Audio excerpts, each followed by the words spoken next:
Morning everybody, this is Rose, transformational and relationship coach from Cape Town. Today I'm going to speak to you about decision fatigue. Decision fatigue is something that we all suffer from. Did you know that the average adult makes up to 35,000 decisions every single day?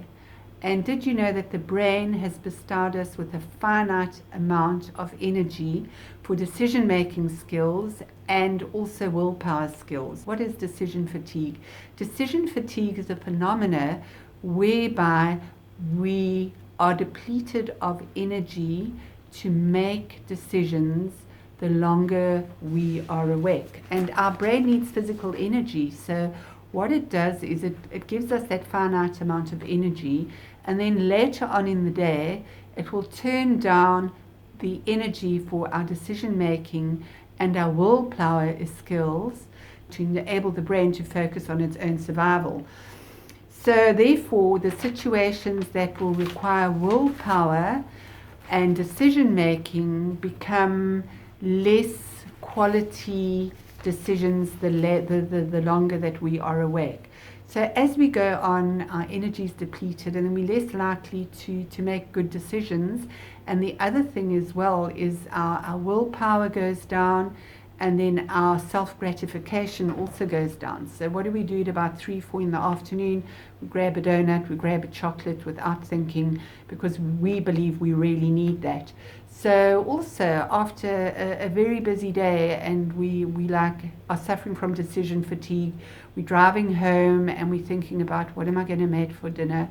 You know what, I can't even decide what I'm going to make for dinner. I'm just going to pull into Kentucky or McDonald's and Nando's, and I'm just going to buy a bucket of chicken, because we are unable to make a quality decision. So most of us, when we make our finite decisions, remember we've had so much for the day, so much energy, so finite energy for decision making and willpower skills. What happens is we waste most of them on smaller decisions. And how do we do that? So when we get up, it's like, what am I going to wear? What lipstick am I going to wear? What suit am I going to wear? What tie am I going to wear? What jacket am I going to wear? What am I going to eat? What route am I going to take to work? Maybe I shouldn't wear this today. I should wear this tomorrow. So as we're doing this, we are tapping into our finite energy. So what we need to learn to do is we need to learn to root out those smaller decisions so that we can keep that finite energy for the bigger decisions that we need to make. And this also helps explain when we have a perfectly ordinary, rational human being, by the time it gets to later on in the day, they shout at their staff, they get home, they're irritable, they're grumpy with their family, they might go on a shopping spree, they might splurge out on junk food, and this is because they are suffering from decision and willpower fatigue and low gratification. So I'd like to just chat to you about some research that was done. So a group of researchers looked at dieters, and they found that dieters are in control of every region of they have good control of every section of their life, excepting when it comes to food. So when it comes to food, a dieter needs willpower to say, I cannot eat that kind of food. But on the other hand, willpower needs the person to eat that food in order for it to increase the willpower. So that's really a catch-22 situation.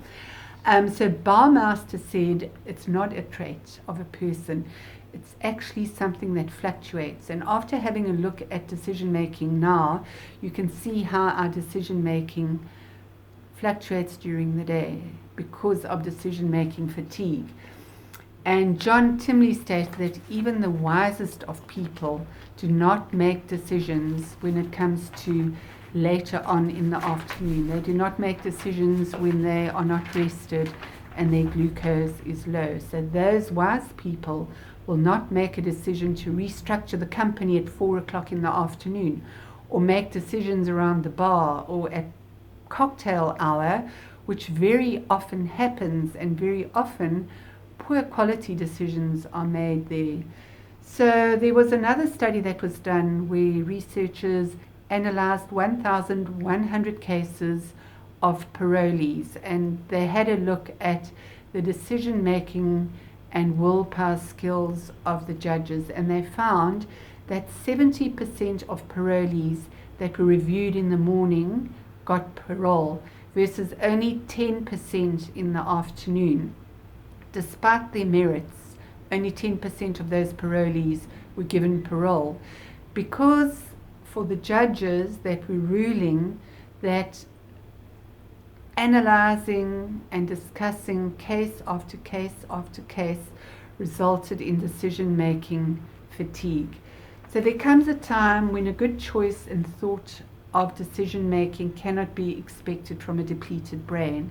And if we sit there reviewing case after case, decision after decision after decision, we pay some kind of physiological and biological price. So it's a very interesting phenomena, and I'm going to ask this question now. How do you think we're going to combat this decision-making fatigue? What kind of energies and what kind of routine are we going to instill? So number one, the first thing you have to do every morning and every night is resist the temptation to go onto your mobile devices. Number two, pray, meditate, first thing in the morning, last thing at night. Number three, write in your gratitude journal, first thing in the morning, last thing at night. Number three, ingrain good habits. Know what you are going to wear, know what you are going to eat, so that you can simplify your decisions. When do you decide you're going to wear clothes? Do you pre-plan that? So it's a good idea to pre-plan that. And you must have noticed that famous people like Mark Zuckerberg only wears white t-shirts, hoodies, good jeans and sneakers. Steve Jobs always wore a black turtleneck sweater. So why did they do that? Because they were rooting out the smaller decisions they had to make. Pre-pack your lunch. So don't waste your time on deciding what you need to wear and what you need to eat, because you're tapping into that finite time the brain has given you to make decisions. And by the time it comes to making those big decisions, you're already suffering from decision fatigue. So simplify your life, simplify the way you do things, ingrain a good routine. So how do you pre-plan your day? You look at what you pre-planned for your month, you look at what you pre-planned for your week, you take that and you write it into your daily planner. And the next day when you get to work, you look at these tasks and say, okay, what are the biggest tasks I need to spend my finite decision and willpower energy on? And a lovely metaphor for that is ugly frogs. Eat the ugliest frog first. So you might have 3 ugly frogs in front of you. Eat the ugliest one first, look at them again, eat the next ugliest one, and then the final ugly one. So by the time you get to the final ugly frog, that big decision, you might start procrastinating.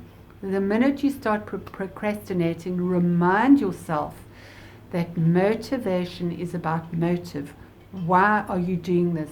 Link it to your vision, link it to your plan, link it to your goals, and you will find that you're going to become more and more successful. We've looked at the fact that there is something called decision-making fatigue.